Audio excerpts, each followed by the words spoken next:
Selamat pagi sahabat Infocom, kabar sekolah kembali hadir di sela aktivitas Anda. Bersama saya Salvadia yang akan memberikan informasi terbaru dan teraktual.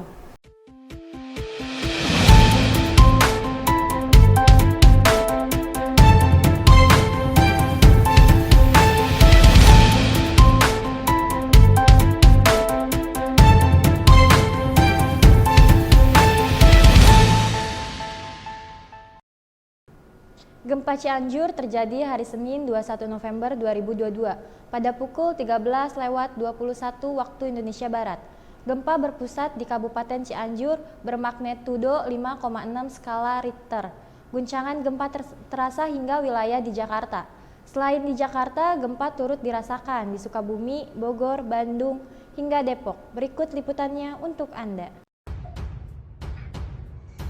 Gempa bumi terkini terjadi pada pukul 13.21 waktu Indonesia Barat, Senin 21 November 2022. Gempa berpusat di 10 km arah barat daya dari Kabupaten Cianjur, Jawa Barat, dengan kedalaman gempa 10 km.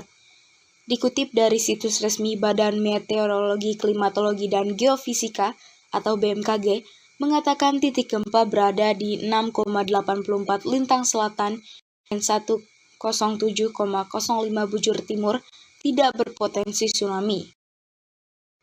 Gempa yang berpusat di Kabupaten Cianjur bermagnitudo 5,6. Guncangan gempa terasa kuat hingga wilayah DKI Jakarta dan sekitarnya.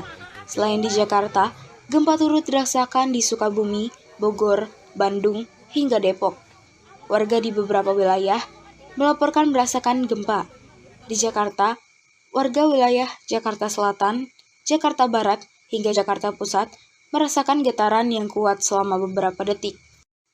Selain itu, gempa berpusat di Kabupaten Cianjur ini juga terasa di berbagai tempat seperti di Rumah Sakit Tumbuh Kembang Depok, di Polda Metro Jaya, Gedung DPR Jakarta Pusat, hingga di kampus IPB Bogor. Dalam keterangan terpisah, Kepala BMKG Dwi Korita Karnawati mengungkapkan potensi gempa susulan dan mengimbau masyarakat untuk keluar dari gedung sementara. Kepala Pusat Data, Informasi, dan Komunikasi Kebencanaan atau BNPB, Abdul Muhari mengatakan sebanyak 25 orang di Desa Cijedil, Cugenang masih tertimbun reruntuhan bangunan. Sebanyak 5.389 orang di Cianjur mengungsi sejauh ini. Gempa juga mengakibatkan lebih dari 2.000 rumah di Kabupaten Cianjur rusak, termasuk pondok pesantren, RSUD Cianjur, gedung pemerintahan, sarana pendidikan, dan tempat ibadah. Keluarga besar SMK Infocom turut berduka cita atas gempa yang terjadi di Cianjur, Jawa Barat. Semoga insiden serupa tidak terulang kembali dan korban diberikan kesabaran serta keikhlasan atas musibah ini. Tim Kabar Sekolah melaporkan untuk Anda. Net zero emission atau nol emisi karbon adalah kondisi di mana jumlah emisi karbon yang dilepaskan ke atmosfer tidak melebihi jumlah emisi yang mampu diserap oleh bumi. Indonesia memiliki komitmen untuk mencapai net zero emission pada tahun 2060. Berikut liputannya untuk Anda. Berkenalan dengan net zero emission. Pemerintah sangat serius mewujudkan komitmen net zero emission atau NZE pada tahun 2060. Bahkan kalau bisa lebih cepat dari itu. Karenanya, pemerintah tengah menyusun sebuah roadmap untuk merealisasikan NZE demi menghadapi berbagai tantangan serta resiko perubahan iklim di masa mendatang.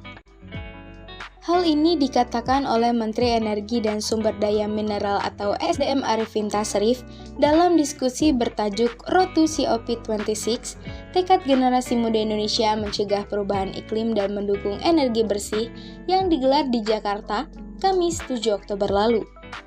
Tapi, apa sebenarnya yang disebut dengan net zero emission itu?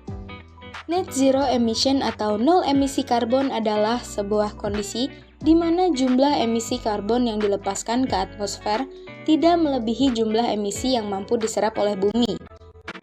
Untuk mencapainya, diperlukan sebuah transisi dari sistem energi yang digunakan sekarang ke sistem energi bersih guna mencapai kondisi seimbang antara aktivitas manusia dengan keseimbangan alam.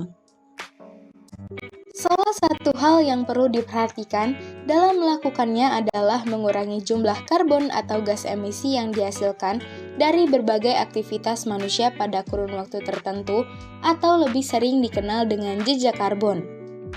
Jejak karbon yang kita hasilkan akan memberikan dampak yang negatif bagi kehidupan kita di bumi, seperti kekeringan dan berkurangnya sumber air bersih, timbul cuaca ekstrim dan bencana alam, perubahan produksi rantai makanan, dan berbagai kerusakan alam lainnya. Program NZE menjadi istilah populer setelah diadakannya Paris Climate Agreement pada tahun 2015. Program tersebut bertujuan untuk menekan pencemaran lingkungan yang berpotensi mengakibatkan pemanasan global. Energi menjadi salah satu sektor yang difokuskan dalam upaya mencapai program NZE. Berbagai negara telah mengeluarkan regulasi-regulasi terbaru dalam hal penyediaan energi listrik yang disesuaikan dengan program NZE, termasuk di Indonesia. Untuk mengurangi jejak karbon dan mencapai kondisi net zero emission, pemerintah menerapkan 5 prinsip utama, yaitu peningkatan pemanfaatkan energi baru terbarukan atau EBT, pengurangan energi fosil, penggunaan kendaraan listrik di sektor transportasi, peningkatan pemanfaatan listrik rumah tangga dan industri, dan yang terakhir pemanfaatan carbon capture storage atau CCS. Diharapkan dengan mengurangi jejak karbon dan berkomitmen dalam menjalankan 5 prinsip utama tadi, Indonesia dapat mencapai kondisi net zero emission di tahun 2060. Tim Kabar Sekolah melaporkan untuk Anda. Kehadiran sepeda listrik bisa menjadi pilihan wisatawan yang berkunjung ke Kota Bogor. Transportasi ramah lingkungan dengan menggunakan baterai berisi tenaga listrik itu kini tersebar di sepanjang jalur sepeda di Kota Bogor. Berikut liputannya untuk Anda. Sepeda listrik di Kota Bogor kini sudah mulai bisa digunakan dan disewa oleh masyarakat umum dengan menggunakan aplikasi BIM yang bisa didownload melalui aplikasi.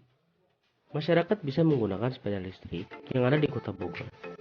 Dalam aplikasi BIM, itu diarahkan untuk mengisi saldo awal minimal Rp50.000 yang diisi melalui aplikasi lain, semisal Dana, ShopeePay. Penggunaan sepeda ramah ini akan dikenakan biaya seharga Rp1.750.000 setiap kali akses. Karena weekend aja sih, di sini juga lumayan rame, jadi lumayan buat healing-healing. Baru kesini sih, baru 1 kali, belum terlalu banyak pakai di sini. Tinggal scan barcode, udah nih Kak. Tarifnya juga lumayan murah sih, sekitar 700 perak per menit. Berarti 1 jam itu 42.000, sekitar segitu. Jadi lebih memudahkan kan, biasanya kalau misalnya kesini muter-muter Kebon Raya kan jalan kaki gitu. Kalau misalnya ada fasilitas ini jadi lebih memudahkan dan lebih seru juga. Namun, ada beberapa syarat yang harus dilakukan ketika ingin menggunakan sepeda hasil kerjasama pemerintah Kota Bogor dengan PT BIM Mobility Indonesia. Pengoperasian aplikasi penyewaan sepeda listrik memang sedikit terlihat ribet. Setelah mendownload aplikasi, masyarakat tidak serta-merta bisa menggunakan sepeda listrik ini.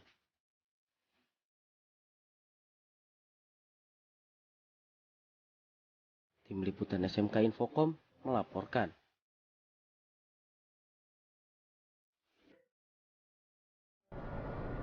Motor listrik merupakan alat untuk mengubah energi listrik menjadi energi mekanik. Hiroto Motor menawarkan motor listrik dan sepeda listrik untuk warga Bogor dengan jarak tempuh mencapai 60 km. Secara umum, motor listrik merupakan sebuah perangkat yang dapat mengubah energi listrik ke energi mekanik, yang membuatnya dapat melaju di jalanan.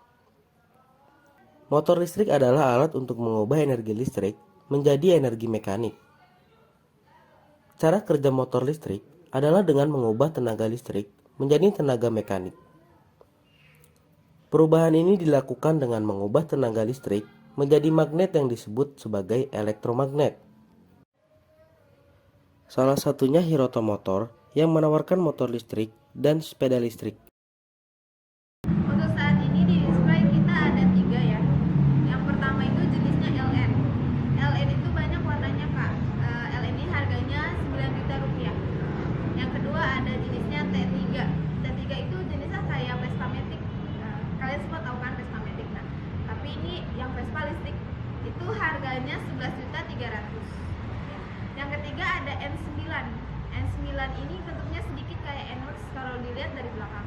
Itu harganya 13.400.000 aja. Kita pakai aplikasi Home Credit dan Ion.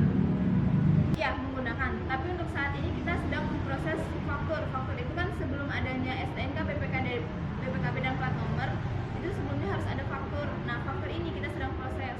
Jadi untuk surat-suratnya harus nunggu faktur. Nggak perlu BBM. Kalian tahu sendiri kan BBM sekarang harganya sangat melonjak. Jadi kita nggak usah, kita hanya perlu dicas aja di rumah. Dealer ini menawarkan 2 brand, yaitu Uwinfly dan Smooth, dengan jarak tempuh bisa mencapai 60 km. Hiroto juga memberikan garansi mulai dari baterai, dinamo, hingga rangka. Hiroto membandrol motor listrik Uwinfly T3 dengan harga 11,3 juta rupiah. Untuk varian tipe motor dengan yang lebih bisa memiliki opsi N9, yaitu dibanderol dengan harga 13,4 juta rupiah. Namun, jika yang mencari motor listrik di bawah 10 juta, yaitu ada LN yang dijual dengan harga 9 juta rupiah. Tim Liputan SMK Infocom melaporkan. Informasi tadi sekaligus menutup kabar sekolah hari ini. Saya Salwa Fadia bersama kru yang bertugas pamit undur diri. Terima kasih dan sampai jumpa.